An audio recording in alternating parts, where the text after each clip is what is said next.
Israel এবং ইরানের মধ্যকার যুদ্ধ, আসলে এই যুদ্ধে কে কতটুকু লাভ হয়েছে সেটা আমরা হয়তো বলতে পারবো না, কিন্তু ক্ষতিগ্রস্ত উভয় দেশই হয়েছে এবং তাদের অর্থনৈতিক অবস্থা এবং ওই দেশের মানুষের যে অবকাঠামো সেটা পুরোপুরি ধ্বংসের পথে। তো আজকে যে কোনো দুইটার একটা দেশও যদি স্বীকার নাও করে, কিন্তু তাদের আজকের অবস্থান কিন্তু অনেকটাই কিন্তু আপনার কঠিন হয়ে গেছে তাদের অবস্থান। এবং গত 2 সপ্তাহ হতে চললো, মানে ইসরায়েল এবং ইরানের মধ্যকার যুদ্ধ আজকে 2 সপ্তাহ হতে চললো। ইসরায়েল একটা ছোটখাটো অপারেশনের মাধ্যম দিয়ে কিন্তু আপনার ইরানের সাথে যুদ্ধে জড়িয়ে যায়। তো প্রত্যেকেই কিন্তু ব্যালিস্টিক মিসাইল পর্যন্ত তারা এই যুদ্ধ চাঁদের পৌঁছে এবং অলরেডি এখন পর্যন্ত অব্যাহত আছে। তো এই যুদ্ধের ক্ষেত্রে বর্তমান যে পরিস্থিতি সেটা হচ্ছে তারা দুজনেই চাইতেছে তাদের অস্তিত্ব লড়াই, কারণ ইসরায়েল চাইতেছে পুরো আপনার আরবকাল থেকে এশিয়া পর্যন্ত সে শাসন করবে এবং তার সাথে সংযুক্ত আছেন আমেরিকা এবং পুরো পৃথিবী তারা দখলে নেবে। তো এই জন্য তাদের দখলদারিত্ব নিয়ে কিন্তু তাদের মূলত তাদের এই যুদ্ধ, কারণ তারা চাইতেছে যে আরব গালফের যে তেলের খনিগুলো আছে এবং যে সম্পদগুলো আছে তারা সেগুলো আহরণ করবে এবং তারা সারা পৃথিবীর উপর রাজত্ব করবে।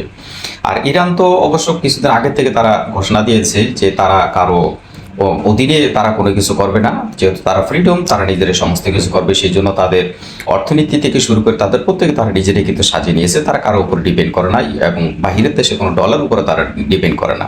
কিন্তু এটা সেই চক্ষু রাঙ্গার মোরলরা সে তারা সইতে পারে না। তারা চাইতেছে যে ইরানের মতো দেশ সে এভাবে কিভাবে হুমকি দিয়ে থাকতে পারে, সে আমাদের থেকে দূরে থাকতে পারবে না, সে আমাদের আয়ত্তে থাকতে হবে।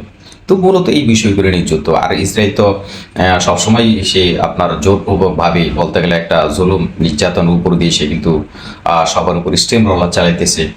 তো মূল কথা হচ্ছে আজকে 2 সপ্তাহ হয়ে যেতেছে এই যুদ্ধের ভিতরে প্রত্যেকটা দোনোটা দেশে কিন্তু ক্ষতিগ্রস্ত হইতেছে এবং ওই দেশের সাধারণ যে মানুষের জীবনযাপন তাদেরও কিন্তু খুব কষ্টের সম্মুখীন হইতেছে। তো এভাবে যদি একটা সময় যুদ্ধ চলতে থাকে তাহলে কিন্তু এটার যুদ্ধ কতটুকু আপনার কল্যাণকর হবে সেটা তো পরবর্তীতে বিষয়। কিন্তু এর ভিতরে যেহেতু আমেরিকা সংযুক্ত আছে ইসরায়েলের সাথে, হচ্ছে আমেরিকাও কিন্তু সময় নিয়েছে, সে অন্তত 2 সপ্তাহের ভিতরে সে ফাইনাল ডিক্লেয়ার জানাবে সে কি ইসরায়েলের সাথে থাকবে সে কি থাকবে না। কিন্তু এটা স্বাভাবিক, যেহেতু তাদের সবার গোষ্ঠী কিন্তু এক, সেজন্য তারা একতাবদ্ধ হবেই। যখনই কোনো দেশের সাথে কিন্তু যুদ্ধ করা হয় অথবা যুদ্ধ করে, ইউরোপীয় ইউনিয়ন যেগুলো আছে ওরা কিন্তু সবাই কিন্তু এক হয়ে যায়, শুধু তাদের নিজেদের স্বার্থের ক্ষেত্রে, অন্য কারো ক্ষেত্রে না, অথবা অন্য কারো বিষয় তারা দেখার জন্য না।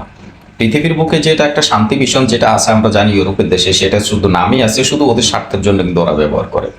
এছাড়া কিন্তু গরিব কোনো দেশ অথবা গরিব কোনো মানুষের জন্য কিন্তু সেই ইউনিয়ন কোনোভাবেই কাজ করে না, এটা আমরা অনেকভাবেই দেখেছি। তো মূল কথা হচ্ছে এই যে আপনার হামলাগুলো হতেছে, এইতে কিন্তু সরকারি কোনো স্থাপনা কিন্তু ক্ষতিগ্রস্ত হইতে তা না, এতে কিন্তু খুবই সাধারণ মানুষ কিন্তু আপনারা ক্ষতিগ্রস্ত হইতেছে, মারা যাইতেছে। তো আজকে 20 তারিখ পর্যন্ত এ পর্যন্ত প্রায় 650-এর মতো ইরানি মারা গেছে এবং ইসরায়েলি মারা গেছে প্রায় 300-350-এর মতো। তো আসলে মৃত্যু যতই হোক না কেন কিন্তু ক্ষতিগ্রস্তটাই সবচেয়ে বেশি।